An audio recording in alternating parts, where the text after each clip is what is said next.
یہ بھی پیغام دیا ہے کہ دیار عشق میں اپنا مقام پیدا کر، نیا زمانہ نئی صبح و شام پیدا کر۔ خدا اگر دل فطرت شناس دے تجھ کو، سکوت لالہ و گل سے کلام پیدا کر۔ میرا طریق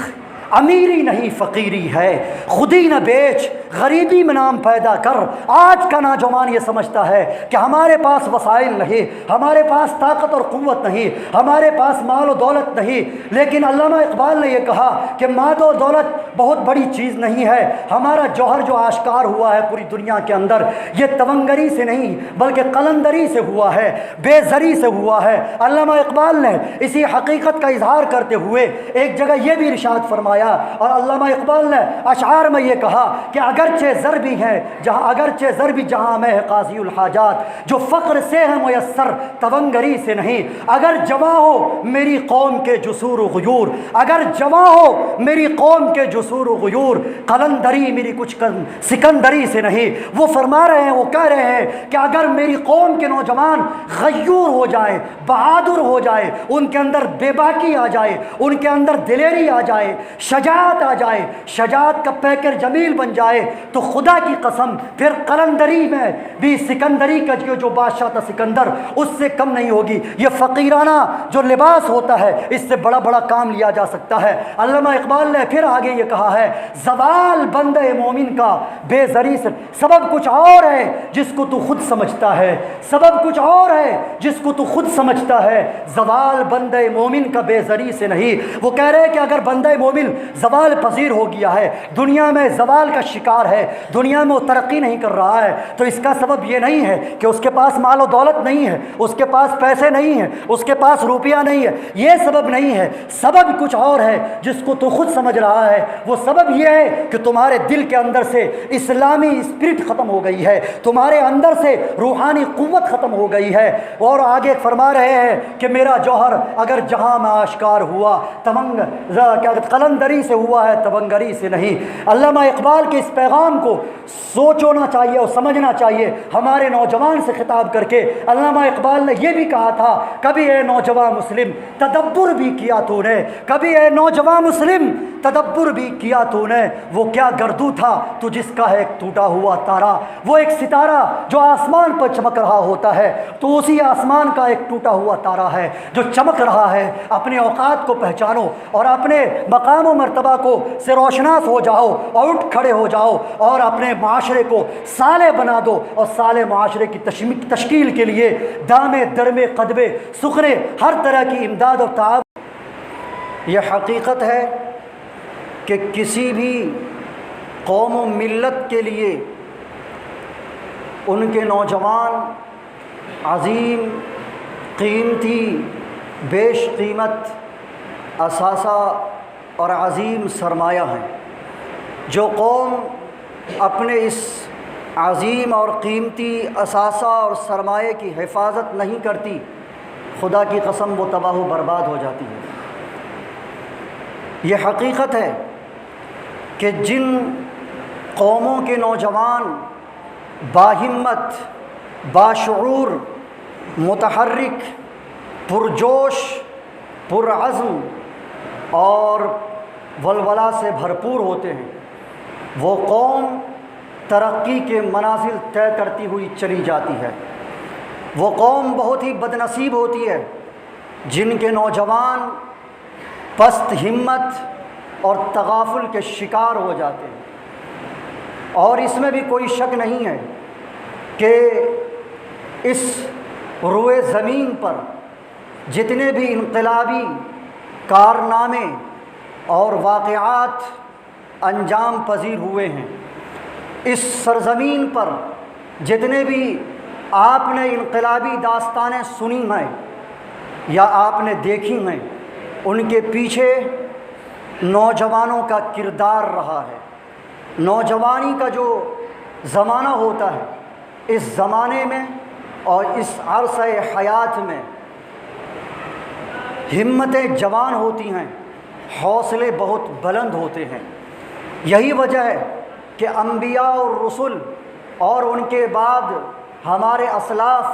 اور مصلحین کی ہر انقلابی پکار پر لبیک کہنے والے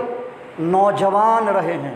اور ان کی آواز میں آواز ملا کر ان کے قدم بقدم چلنے والے نوجوان رہے ہیں۔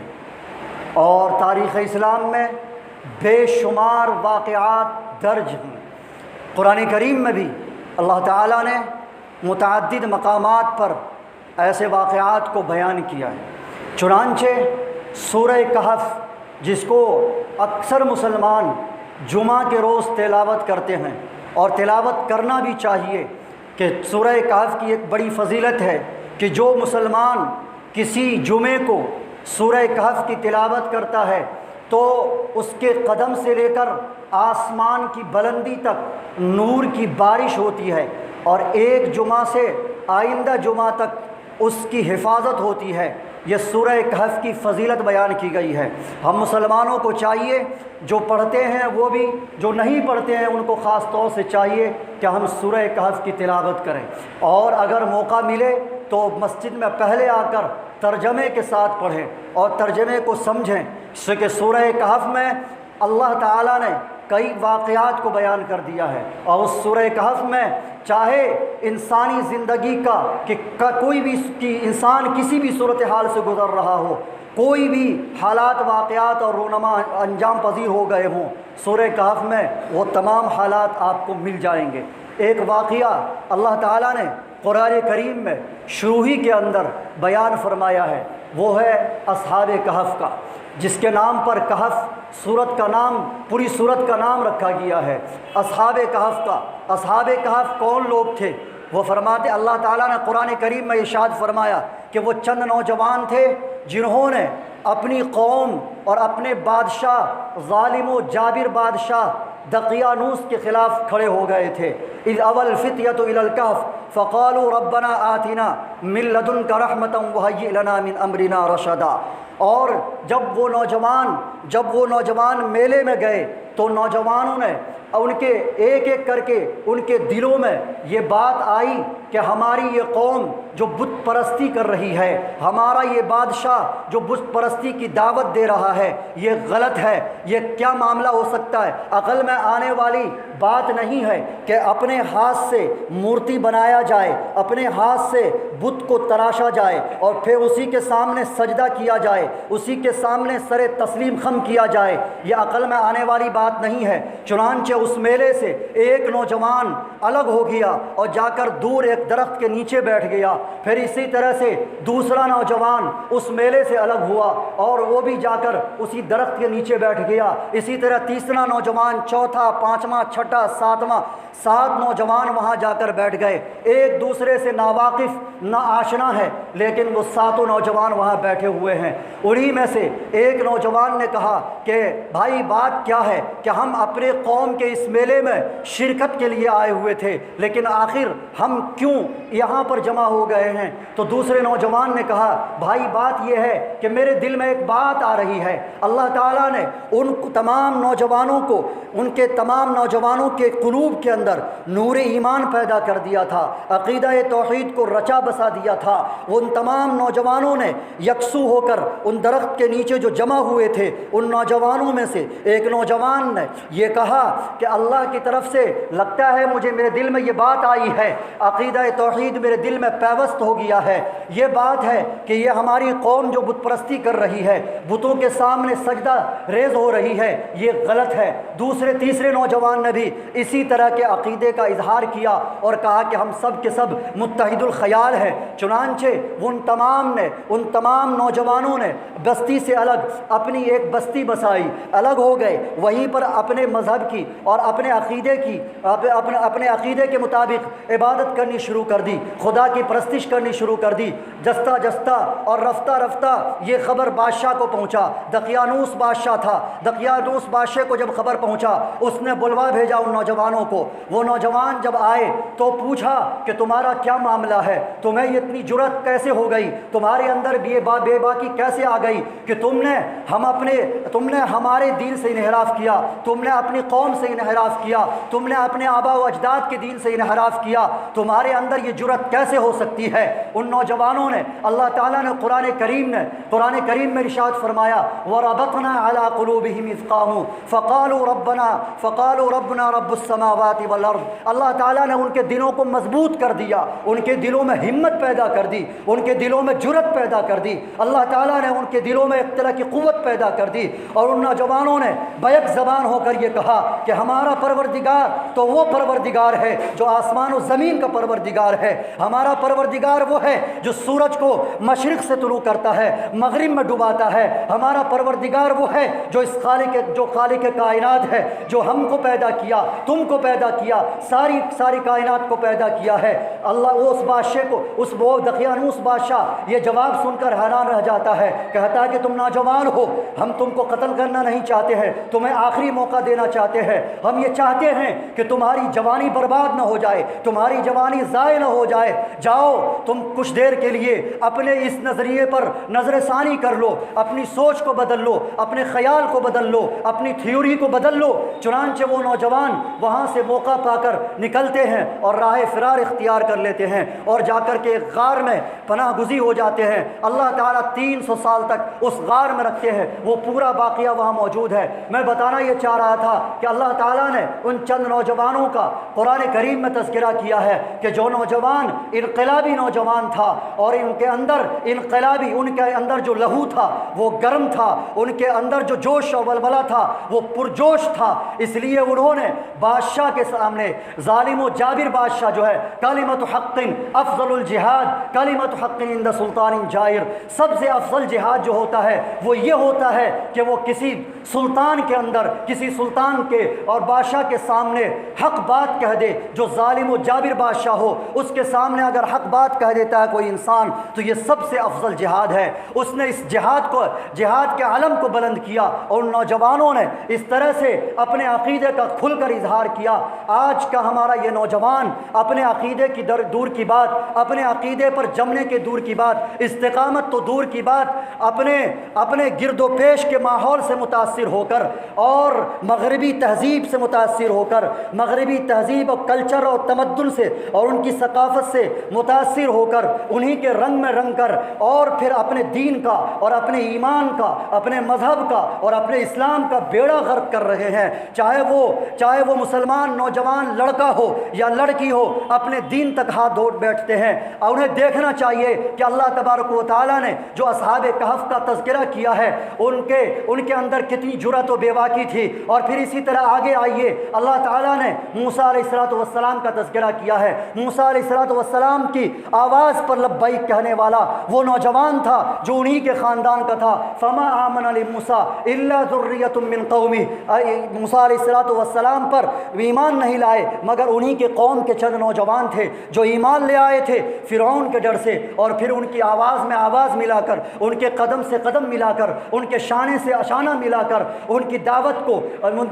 کو اور ان کی آواز کو، ان کی تحریک کو مضبوط کرتے چلے گئے۔ اور پھر اسی طرح سے آپ آئیں پیچھے تو اللہ کے نبی صلی اللہ علیہ وسلم نے جب ایمان کی دعوت دی اور توحید کا جھنڈا بلند کیا اور اسلام کا جھنڈا بلند کیا، علم لے کر لہرایا اور کفار مکہ سے خطاب کر کے کہا کہ تم دعوت اسلام کو قبول کر لو اور اسلام کے حلقے میں آ جاؤ اور مسلمان ہو جاؤ، قولوا لا الہ الا اللہ تفلحوا، تو اس وقت جو نوجوان تھے حضرت علی رضی اللہ تعالیٰ عنہ، حضرت خالد بن ولید رضی اللہ تعالیٰ عنہ، حضرت مصعب بن عمیر، عمار بن یاسر، حضرت عبداللہ بن عباس، عبداللہ بن عمر، عمر بن العاص، عبداللہ بن زبیر رضی اللہ تعالیٰ عنہم اجمعین، یہ تمام کے تمام وہ اصحاب تھے جو دوران شباب تھے، اپنے شباب کی عمر کو گزار رہے تھے۔ انہوں نے اللہ کے نبی صلی اللہ علیہ وسلم کے دستے بازو کو مضبوط کیا۔ پھر اس کے بعد آپ آئے تو اسامہ بن زید ہے جو ایک نوجوان لڑکا ہے، اور اللہ کے نبی صلی اللہ علیہ وسلم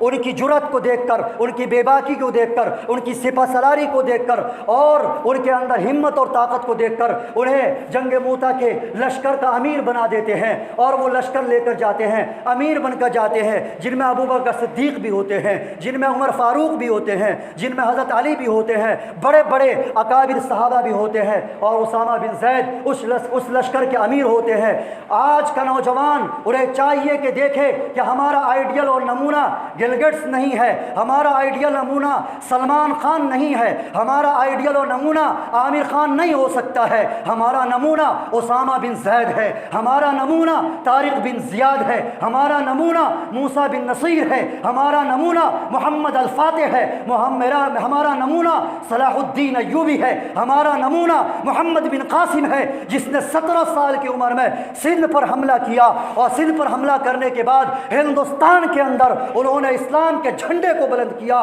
اور جب سلیمان بن عبد الملک تخت نشین ہوا، ولید بن عبد الملک کے بعد یہ حجاج بن یوسف کا بھتیجا تھا، حجاج بن یوسف کا سلیمان بن عبد الملک سے دشمنی چل رہی تھی، تو ولید بن عبد الملک جب وہ دنیا سے رخصت ہو گیا، سلیمان بن عبد الملک جب گورنر بادشاہ بنا تو اس نے اس دشمنی کا بدلہ لیا، چنانچہ اس نے ایک گورنر بنا کر محمد بن قاسم کو یہاں سے بلا لیا، اور محمد بن قاسم کو بلانے کے بعد آپ کو حیرت ہوگی کہ محمد بن قاسم 17 سال کا نوجوان ہے، 17 سال کا نوجوان کیسا ہو سکتا ہے؟ آپ خود غور کر سکتے ہیں، آج ہمارے درمیان کتنے لڑکے ایسے ہیں ہمارے نوجوان جو 18 19 20 سال 22 سال کے ہو گئے ہوئے ہیں، 17 سال کی عمر میں وہ سن شعور کو ہی سے پہنچ رہا ہے، اور وہ نوجوان اس طرح کے لہو و لعب میں کھیل و کود میں اپنی زندگی گزار رہا ہوتا ہے، اور اپنی ضد کو، اپنی خواہش کو پورا کرنے کے لیے اپنے والدین سے ضد کرنے لگتے ہیں، اور وہ نوجوان اپنے والدین کو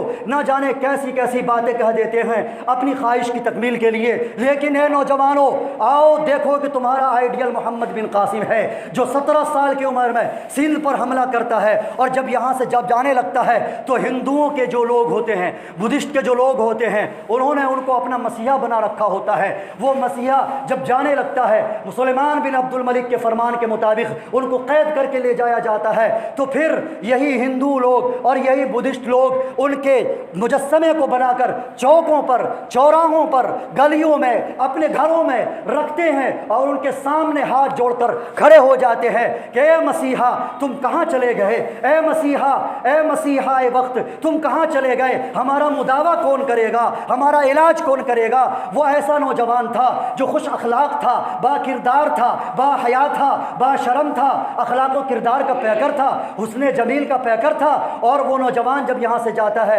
سلیمان بن عبد الملک اس کو جیل میں قید کر دیتا ہے، اسی لیے جب وہ صعوبت برداشت نہیں کر پاتا ہے تو اس کا جنازہ جیل سے اٹھتا ہے۔ ایک عربی شاعر نے کہا اذاعونی وای فتن اذاعو، ہائے ہائے کیسے نوجوان کو اس نے کیسے نوجوان کو اس نے کھو دیا۔ اگر سلیمان بن عبد الملک دشمنی کا بدلہ نہ لیا ہوتا اور محمد بن قاسم کو بلایا نہ ہوتا تو خدا کی قسم اسی وقت سن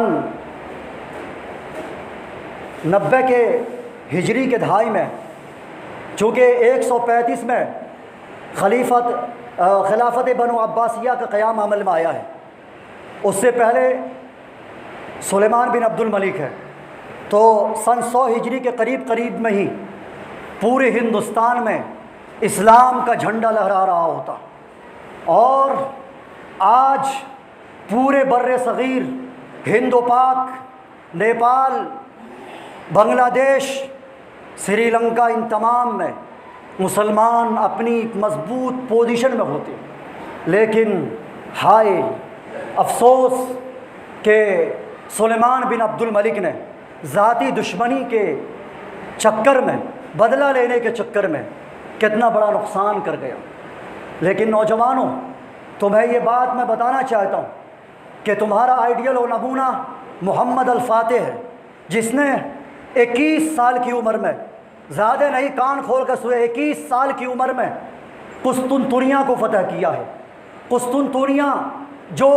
اللہ کے نبی صلی اللہ علیہ وسلم کی پیشن گوئی کے مطابق کہ جو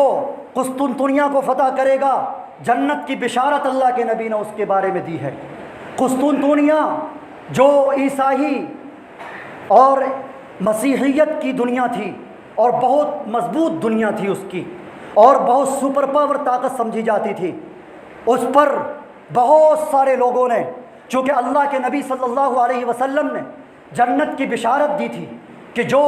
قسطنطنیہ کو فتح کرے گا میں اس کو جنت کی بشارت دیتا ہوں، اس بشارت کے لالچ میں اور حرص میں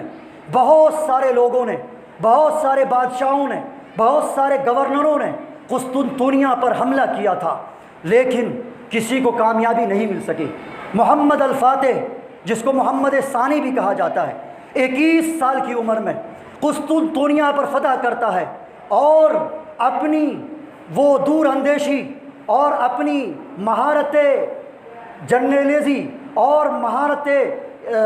لڑائی میں ید طولہ رکھنے کی وجہ سے 21 سال کی عمر میں قسطنطنیہ کا فاتح بن جاتا ہے، اور پوری مسیحیت کی دنیا میں وہ زلزلہ برپا ہوتا ہے کہ خدا کی قسم پھر مسیحی دنیا کا جو ایوان ہوتا ہے وہ پورے کے پورے طور پر درہم برہم ہو جاتا ہے اور پورے طور پر بکھر جاتا ہے۔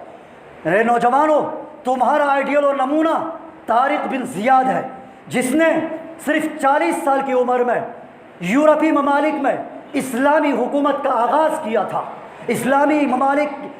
حکومت کا آغاز یورپی ممالک میں کرنے والا طارق بن زیاد ہے، جس نے قلیل جماعت کو لے کر صرف قلیل مختصر ہزاروں کی تعداد پر مشتمل ان کی فوج تھی۔ وہ ایک دریا کو عبور کرنے کے بعد ساحل پر جب پہنچتا ہے طارق بن زیاد تو کشتی کو جلا دیتا ہے اور اپنے ان نوجوانوں سے، اپنے ان کمانڈروں سے، اپنے ان فوجیوں سے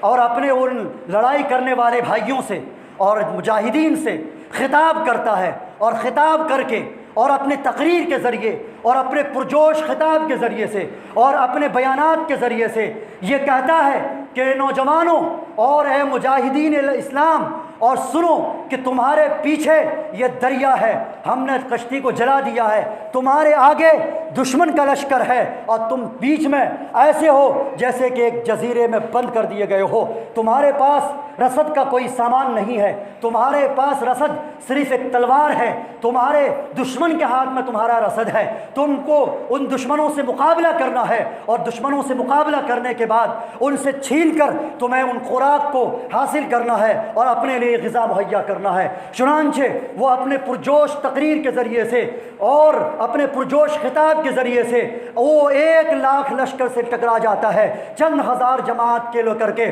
اور پھر زیادہ دن نہیں، 2-4 دن نہیں، صرف 1 دن کے اندر طارق بن زیاد یہ کہتے ہوئے اپنے دشمن لشکر سے اس طرح ٹکراتا ہے کہ اے نوجوانوں دیکھو کہ اگر میں لڑوں تو تم بھی میدان میں کود پڑو، اگر میں پیچھے ہٹ جاؤں تو تم بھی پیچھے ہٹ جانا، لیکن اگر میں لڑتا رہوں تو خدا کی قسم تم میں سے کوئی پیچھے نہیں ہٹے گا۔ اس طرح سے طارق بن زیاد جب دشمن اسلام کے دشمن سے ٹکراتا ہے، 1,00,000 کا لشکر ہوتا ہے، ان سے جب ٹکراتا ہے تو 1 دن کے اندر اس کو شکست دے دیتا ہے، اور اس کا جو بادشاہ لوڈر ہوتا ہے اس مغرور بادشاہ کے سر کو تن سے جدا کرتا ہے، اور پھر یہ کہ مسیحی دنیا میں اور یورپی دنیا کے اندر اسلامی اقتدار کا اس طرح سے طارق بن زیاد اپنے آغاز کا سنہرا نام تاریخ کے اسلام میں اپنا نام لکھوا جاتا ہے۔ میرے نوجوان بھائیوں، یہ تمہاری روشن تاریخ ہے، تمہارا آئیڈیل اور نمونہ یہی طارق بن زیاد ہے، صلاح الدین ایوبی ہے، جنہوں نے کئی مرتبہ کوشش کی کہ مسجد اقصیٰ کو بازیاب کرایا جائے اور آزاد کرایا جائے، لیکن اپنوں کی غداری کی وجہ سے وہ ناکام ہوتے رہے، لیکن انہوں نے کبھی ہمت نہیں ہاری، اور آخر کار انہوں نے مسجد اقصیٰ کو آزاد کرا ہی لیا۔ تو اپنا آئیڈیل اور نمونہ انہیں بنانا ہے، حالات چاہے جتنے بھی نامساعد ہوں، حالات چاہے جتنے بھی مشکل ہوں، حالات چاہے جتنے بھی پریشان کن ہوں، حالات چاہے جتنے بھی خراب ہو جائے، لیکن ہمارے اندر جو عقیدہ توحید ہے اور عقیدہ توحید کا جو شیش محل ہم نے تیار کیا رکھا ہے، اس شیش محل میں ذرا بھی دراڑ نہیں آنا چاہیے، چاہے فتنہ و فساد کی جیسے بھی مسموم آندھیاں اور مذموم آندھیاں آ جائے، طوفان سیلاب بلا خیز آ جائے، لیکن اس عمارت کو اکھاڑنے نہ پھینکے، اور یہ ہماری عمارت جو عقیدہ توحید کی عمارت ہے اتنی مضبوط بنا لیں کہ فتنہ ارتداد کی جو ہوا چلے، جو طوفان چلے، وہ ہماری عمارت کے سامنے دب جائے، اس طاق فقیری کے آگے جھک جاتے ہیں۔ جو ترانہ دارالعلوم میں ہمارے استاد مولانا ریاست علی ظفر بجنوری نے کہا تھا کہ شاہوں کے محل جھک جاتے ہیں تو طوفان بھی جھک جایا کرے، ایسی عمارت ہماری کھڑی ہونی چاہیے۔ ہمارا عقیدہ توحید اتنا مضبوط ہونا چاہیے کہ شرک کا کوئی کام ہم نہ کر سکیں۔ ہمارے اندر ایمان کا اور کردار کا اتنا مضبوط حوصلہ ہونا چاہیے، ہمارا جذبہ سرفروشانہ ہونا چاہیے، ہماری زندگی بامقصد ہونی چاہیے، ہماری چلن پھرن، ہماری رفتار اور گفتار اسلامی ہونی چاہیے، اور پھر اسی کے مطابق ہمیں زندگی گزارنی چاہیے، اور ہمیں اپنے معاشرے کی تشکیل اس بنیاد پر کرنی چاہیے جس بنیاد پر آج سے 1450 سال پہلے جناب محمد الرسول اللہ صلی اللہ علیہ وسلم نے کھڑا کیا تھا، اور اس معاشرے کو آگے بڑھاتے ہوئے اب ہمارے خلفائے راشدین بڑھاتے ہوئے چلے گئے، سلف صالحین بڑھاتے ہوئے چلے گئے۔ آج اسی صالح معاشرے کی تشکیل کی ضرورت ہے۔ نوجوانوں اٹھ کھڑے ہو جاؤ، ہمارے اس معاشرے کے جو ذمہ دار کرتے ہیں وہ کرتے ہی ہیں، ہمیں بھی کھڑا ہونا چاہیے کہ علامہ اقبال کے اندر جو ایک درد تھا، جو ایک کرب تھا، اس درد اور کرب کو کا اظہار اپنے اس پیغام کے ذریعے سے اور اس اشعار کی صورت میں انہوں نے کیا ہے کہ تیرے صوفے ہیں افرنگی، تیرے قالی ہیں ایرانی، تیرے صوفے ہیں افرنگی، تیرے قالی ہے ایرانی، لہو مجھ کو رلاتی ہے جوانوں کی تناسانی، عمارت کیا شکوہ خسروی بھی ہو تو کیا حاصل، نہ زور حیدری تجھ میں نہ استغلاء سلمانی، نہ ڈھونڈ اس چیز کو تو تہذیب حاضر کی تجلی میں کہ پایا میں نے استغنا میں معراج مسلمانی، عقابی روح جب بیدار ہوتی ہے مسلمانوں میں نظر آتی ہے ان کو اپنی منزل آسمانوں میں، نہیں تیرا نشیمن قصر سلطانی کی گنبد پر تو شاہی ہے بسیرا کر پہاڑوں کی چٹانوں میں۔ علامہ اقبال نے یہ بھی پیغام دیا ہے کہ دیار عشق میں اپنا مقام پیدا کر، نیا زمانہ نئے صبح و شام پیدا کر، خدا اگر دل فطرت شناس دے تجھ کو، سکوت لالہ و گل سے کلام پیدا کر، میرا طریق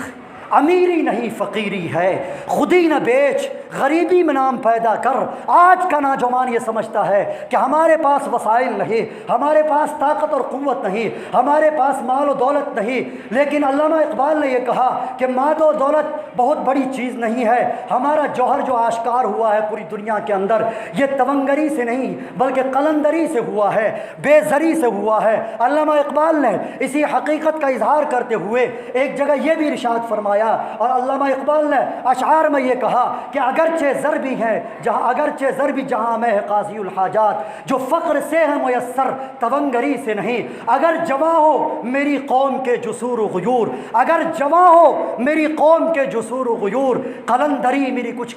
سکندری سے نہیں۔ وہ فرما رہے ہیں، وہ کہہ رہے ہیں کہ اگر میری قوم کے نوجوان غیور ہو جائے، بہادر ہو جائے، ان کے اندر بے باکی آ جائے، ان کے اندر دلیری آ جائے، شجاعت آ جائے، شجاعت کا پیکر جمیل بن جائے، تو خدا کی قسم پھر قلندری میں بھی سکندری کا جو بادشاہ تھا سکندر اس سے کم نہیں ہوگی۔ یہ فقیرانہ جو لباس ہوتا ہے اس سے بڑا بڑا کام لیا جا سکتا ہے۔ علامہ اقبال نے پھر آگے یہ کہا ہے، زوال بندے مومن کا بے زری سے، سبب کچھ اور ہے جس کو تو خود سمجھتا ہے، سبب کچھ اور ہے جس کو تو خود سمجھتا ہے، زوال بندے مومن کا بے زری سے نہیں۔ وہ کہہ رہے ہیں کہ اگر بندے مومن زوال پذیر ہو گیا ہے، دنیا میں زوال کا شکار ہے، دنیا میں وہ ترقی نہیں کر رہا ہے، تو اس کا سبب یہ نہیں ہے کہ اس کے پاس مال و دولت نہیں ہے، اس کے پاس پیسے نہیں ہیں، اس کے پاس روپیہ نہیں ہے، یہ سبب نہیں ہے، سبب کچھ اور ہے جس کو تو خود سمجھ رہا ہے۔ وہ سبب یہ ہے کہ تمہارے دل کے اندر سے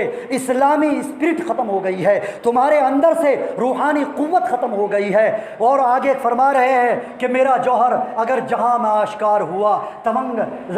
قلندری سمندری سے ہوا ہے، تبنگری سے نہیں۔ علامہ اقبال کے اس پیغام کو سوچنا چاہیے اور سمجھنا چاہیے ہمارے نوجوان سے خطاب کر کے۔ علامہ اقبال نے یہ بھی کہا تھا، کبھی اے نوجوان مسلم تدبر بھی کیا تو نے، کبھی اے نوجوان مسلم تدبر بھی کیا تو نے، وہ کیا گردو تھا تو جس کا ہے ایک ٹوٹا ہوا تارا۔ وہ ایک ستارہ جو آسمان پر چمک رہا ہوتا ہے تو اسی آسمان کا ایک ٹوٹا ہوا تارا ہے جو چمک رہا ہے۔ اپنے اوقات کو پہچانو اور اپنے مقام و مرتبہ کو سے روشناس ہو جاؤ اور اٹھ کھڑے ہو جاؤ اور اپنے معاشرے کو صالح بنا دو، اور صالح معاشرے کی